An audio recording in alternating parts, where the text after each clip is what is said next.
Shikues nderuar, ju përshëndes, jemi rikthyer sërish në TikTok, do ndalemi ditën e sotme tek zhvillimet e fundit tashmë në lindjen e mesme, ku bisedimet e paqes midis SBA-s dhe Iranit për t'i dhënë fund luftës kanë ngecur në një çështje qendrore siç është programi bërthamor i Iranit, por kemi nga ana tjetër Teheranin, i cili refuzon të heqë dorë nga uraniumi i pasuruar, ndërsa vetë administrata e presidentit të SBA-s Donald Trump ka thënë vazhdimisht se hyri në konflikt për të parandaluar Iranin të ndërtojë armën bërthamore. Por nga ana tjetër kemi Vladimir Putin, i cili ka ofruar këndvështrimin e tij për këtë çështje, ndërsa ka folur me gazetarët ndërkombëtar në Shën Petersburg. Kam të ftuar ditën e sotme për të diskutuar mbi këto zhvillime analistin Rej Sheri. Përshëndes, kënaqësi. Përshëndetje Kristela, faleminderit. Atëherë, Rej, për ta nisur, lufta mes Izraelit dhe Iranit sigurisht e ka kthyer çështjen bërthamore në qendër të diplomacisë botërore, por tani kur negociatat mes SBA-s dhe Iranit kanë ngecur, Rusia po tenton t'i paraqitet si një ndërmjetës. Si e shet të gjithë të zhvillim nga ana e presidentit rus Vladimir Putin? Po flasim në një moment, do të ndajmë disa këndvështrime. Në qoftë do të kthehemi në parimin kryesor ku qëndron konflikti Izrael, Hezbollah, Iran, apo SBA, Iran, apo marrëdhëniet Kin, SBA për negociat, apo Rusia së fundmi, do kemi parasysh vetëm diçka shumë të thjeshtë. Jemi në moment status quo. Pra jemi në një pikë të paqartë. Po t'i referohemi edhe deklaratave politike të bëra. Do të thonë, në 5 qershor kishim një deklaratë politike nga Rubio, ku thoshte se lufta ka mbaruar. Përfundi i luftës nuk shihet kurkund. Kemi aktorët ndërkombëtar të cilët mundohen të përfshihen. Kishim Kinën pak më përpara, tash më së fundmi kemi edhe rastin e Rusisë, që kërkon të hyjë si një formë katalizatore për të vendosur një farë stabiliteti në rajonin e lindjes së mesme. E vetmja gjë e sigurt në këto momente është që palët kryesore të përfshira në konflikt, pra Shtetet e Bashkuara të Amerikës, edhe Irani nga ana tjetër, nuk tërhiqen nga vendimet e tyre. Amerika kërkon një denuklearizim të programit të Iranit, ndërkohë Irani nga ana tjetër thotë pse duhet të heq dorën nga aspiratat e mia bërthamore. Pra çështja është e paqartë. Por sado e paqartë të jetë çështja, një fakt është i pakrahasueshëm sot. Hormuzi vazhdon akoma të mbetet në blokadë. Dhe për sa kohë që Hormuzi qëndron në blokadë, kemi të bëjmë me një krizë ekonomike, e cila momentalisht mund të cilësohet si një krizë globale.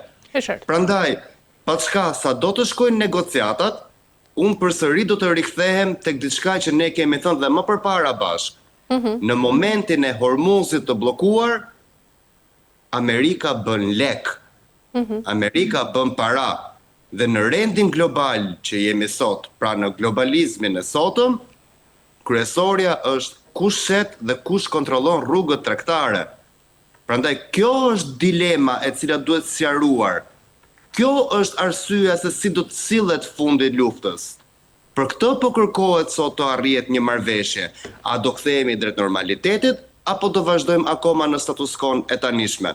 Dhe pikërisht kjo është arsyeja ku edhe Rusia kërkon të bëhet aktor ndërkombëtar. Nuk kemi të bëjmë vetëm me naftën ruse, e cila është në embargo, por kemi të bëjmë dhe me rrugën tregtare kryesore të lindjes, e cila është Hormuzi.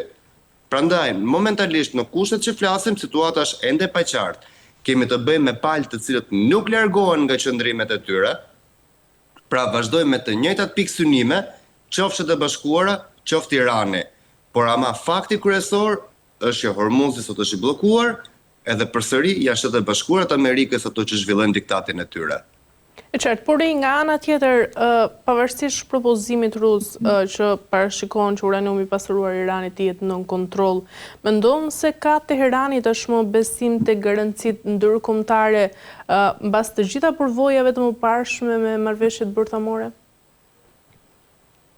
Unë mendoj se Irani nuk ka pasur asnjëherë garancinë e faktorit ndërkombëtar. Irani historikisht do të kemi parasysh faktin që të paktën që nga vitet 70 qeveriset nga regjimi i Ajatollahut, pra ka një lloj qasje totalisht të vetën në perceptimin e marrëdhënieve ndërkombëtare. Kemi të bëjmë një regjim i cili është politik, po edhe fetar. nga ana tjetër. Kështu që unë nuk besoj se Irani do heqi dorë kollaj nga pretendimet e tija. Kemi të bëjmë me një popullat e cila është totalisht e bindur ndaj besimit fetar dhe ndaj regjimit në fuqi, pra ndaj regjimit të Ajatollahut. Pra është shumë e vështirë që ne sot të arrijmë në një formë të themi e zeza mbi të bardhë që Irani do dorëzohet apo do fitoj. Jemi ende herët për të përcaktuar një verdikt final për sa i përket kësaj çështje. Por ajo që ne dim sot e kësaj dite është fakti që Irani nuk tërhiqet. Pavarësisht shkatërimit të bërë nga ky konflikt i cili ka filluar që nga janari dhe vazhdon deri tani, gjëja e vetme që është e sigurt është që Irani nuk tërhiqet.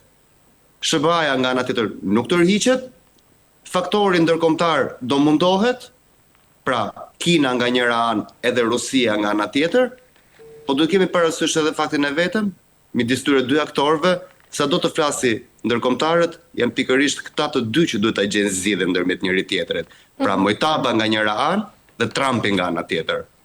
E qartë, por Rejt, mos harrojmë se Rusia është aleate strategjike e Iranit, por njëkohësisht dëshiron të ruaj sigurisht dhe kanalet të komunikimit me SBA-n, por edhe vend arabe.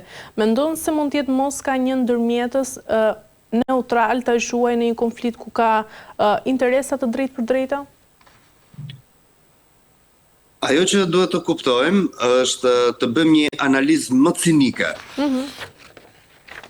Në rastin e të bërit para, në rastin e zhvillimit ekonomik, nuk kanë të bëjnë shumë aleancat ose miqt geostrategjik.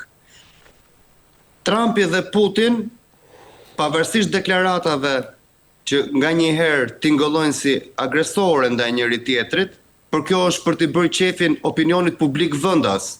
Kemi të bëjmë me dy individ që ka një marrëdhënie të shkëlqyer me njëri tjetrin. Kemi të bëjmë me dy individ të cilët përfshihen në negociata me njëri tjetrin. Kemi të bëjmë me dy individ të cilët e bën një marrëveshje në Alask. Qartë. Kemi të bëjmë me dy individ të cilët në mënyrë sekrete nëpërmjet kanaleve të komunikimit bashkëveprojnë me njëri tjetrin. Ne si politolog, arsyeja vetme që duhet të gjejmë në këtë rast është si mund të arrihet një marrëveshje. Edhe marrëveshja në këtë lloj rastesh, më vjen keq ta them, po marrëveshjen e bëjnë të mëdhenjt. Irani nuk do pyetet shumë në këtë marrëveshje.